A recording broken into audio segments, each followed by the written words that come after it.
Hi friends, welcome back to Karuna's cooking channel. ఈరోజు కొర్రలతో పాయసం తయారు చేసుకుందామండి. టేస్ట్ చాలా బాగుంటుంది, ఇంకా హెల్త్కి కూడా చాలా మంచిది. డిఫరెంట్ టేస్ట్ని ట్రై చేయాలి అనుకుంటే ఒకసారి కొర్రలతో ఇలా పాయసంని ట్రై చేసి చూడండి, చాలా బాగుంటుంది. ఇంకా మన ఛానల్లో డిఫరెంట్ టైప్స్ ఆఫ్ స్నాక్స్ ఇంకా స్వీట్ రెసిపీస్ చాలానే ఉన్నాయి. వీడియో లింక్స్ని డిస్క్రిప్షన్లో పెడుతున్నాను, ఇంట్రెస్ట్ ఉంటే ట్రై చేసి చూడండి. కొర్రల పాయసం తయారు చేయడం కోసం ముందుగా 1 కప్పు కొర్రలని తీసుకోవాలి. వీటిని 1-2 సార్లు బాగా వాష్ చేసుకుని దీనిలో నీళ్లు వేసుకుని 4 గంటలు లేదంటే 5 గంటలు నానబెట్టుకోవాలి. ఎక్కువసేపు నానబెట్టుకుంటే మనకి త్వరగా ఉడికిపోతాయి. కొర్రలు నానబెట్టుకోవడానికి ఎక్కువ టైం లేదు అనుకుంటే 1 గంట లేదంటే 2 గంటల పాటైనా నానబెట్టుకుని ఉడికించుకున్నప్పుడు ఎక్కువ విజిల్స్ వేయించుకుంటే మనకి బాగానే ఉడుకుతుంది. కానీ కొర్రలు ఉడకకుండా తిన్నాము అంటే డైజెషన్ ప్రాబ్లం అవుతుంది. అందుకని వీలున్నంత వరకు నానబెట్టుకోండి, లేకపోతే ఎక్కువ విజిల్స్ వేయించుకుని ఉడికించుకోవాలి.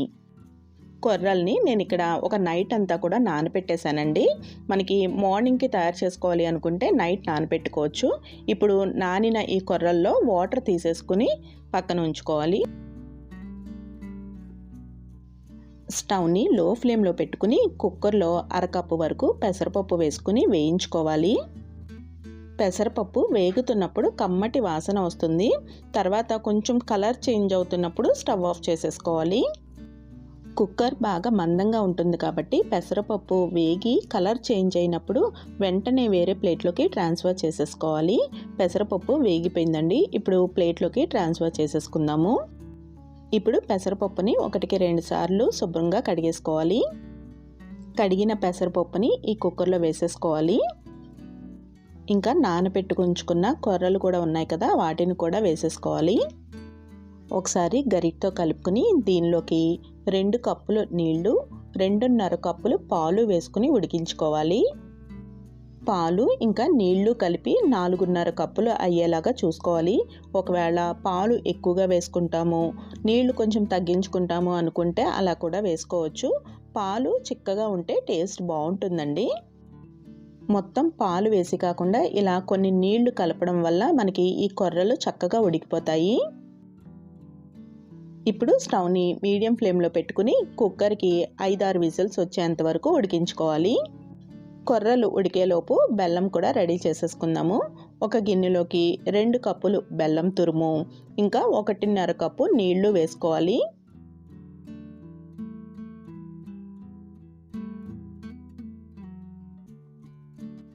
ఇప్పుడు స్టవ్ మీద పెట్టుకుని బెల్లంని కరిగించుకోవాలి. బెల్లం కరిగిపోయిందండి, ఇప్పుడు స్టవ్ ఆఫ్ చేసేసుకుని పక్కన ఉంచుకోవాలి. కొర్రలు కూడా ఉడికిపోయినాయండి. ఇప్పుడు కరిగించుకున్న బెల్లంని దీనిలోకి వడకెట్టుకోవాలి. బెల్లంలో కొంచెం ఇసుకలాగా ఉంటుంది కదండి, ఇలా వడకెట్టేసుకున్నాము అంటే అవన్నీ కూడా మనకి ఇందులోకి వచ్చేస్తాయి. ఈ బెల్లం నీళ్ళు అన్నీ కూడా ఈ కొర్రల్లోకి బాగా మిక్స్ చేసుకోవాలి. ఈ బెల్లం ఇంకా ఈ కొర్రలు బాగా కలిసేటప్పటికి కన్సిస్టెన్సీ చూసారా, ఇలా అవుతుంది. మనకి ఇలా ఉంటే కరెక్ట్గా కన్సిస్టెన్సీ సరిపోతుందండి. ఇంకా జారుగా ఉన్నా మళ్ళీ ఇంకా గట్టిగా ఉన్నా కానీ మనకి చల్లారిన తర్వాత గట్టి పడిపోయినట్టుగా అయిపోతుంది. ఈ కన్సిస్టెన్సీలో ఉండాలి. కొర్రలు ఉడికించుకున్న తర్వాత వెంటనే వేడిగా ఉంటుంది కదండి, అప్పుడు బెల్లం వేసేసుకున్నాము అంటే మనకి కలుపుకోవడానికి వీలుగా ఉంటుంది. నేను కొంచెం చల్లారిన తర్వాత వేసాను, అందుకని కొంచెం ఎక్కువసేపు కలపాల్సి వస్తుంది. ఇప్పుడు దీనిలోకి 1 గరిటె వరకు నెయ్యి వేసుకుని కలుపుకుంటూ ఉడికించుకోవాలి. కొర్రల పాయసం కానీ ఏ పాయసంలో అయినా కానీ ఇలా నెయ్యి వేసుకుంటే టేస్ట్ బాగుంటుందండి. మనకి ఎంత ఇష్టపడితే అంత వేసుకోవచ్చు. మనం 1 కప్పు కొర్రలు తీసుకున్నాం కదా, క్వాంటిటీ అయితే ఎక్కువగానే అవుతుందండి. అందుకని మనం నెయ్యి ఇంకా జీడిపప్పులు అవి వేసుకునేటప్పుడు కూడా కొంచెం ఎక్కువగా వేసుకుంటేనే బాగుంటుంది. ఇలా బాగా కలుపుకుంటూ స్టవ్ని లో ఫ్లేమ్లో పెట్టుకుని ఒక 10 నిమిషాల పాటు ఉడికించుకోవాలి. పాయసం ఇలా ఉడుకుతున్నప్పుడు పక్కన నెయ్యిలో జీడిపప్పులు వేయించేసుకుని ఉంచుకోండి, అప్పుడు డైరెక్ట్గా ఇందులో వేసేసుకోవచ్చు. పాయసం ఉడుకుతున్నప్పుడు కుత్తామంటూ ఉంటుంది కదా, అప్పుడు వేయించుకున్న జీడిపప్పుల్ని వేసుకుని కలిపేసుకోవాలి. జీడిపప్పులు నేను ఇక్కడ 1 కప్పు వరకు తీసుకున్నానండి.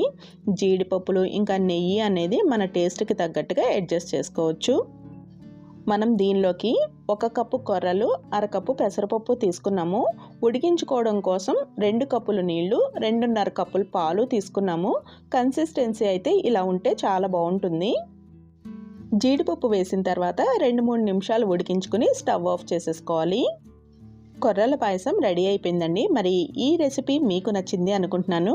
మరి ఈ వీడియో మీకు నచ్చినట్టయితే సబ్స్క్రైబ్ చేసుకుని పక్కనున్న బెల్ ఐకాన్ని ప్రెస్ చేయడం మర్చిపోకండి. మరొక ఇంట్రెస్టింగ్ అండ్ టేస్టీ రెసిపీతో మళ్ళీ కలుద్దాము. Thank you for watching Karuna's cooking channel.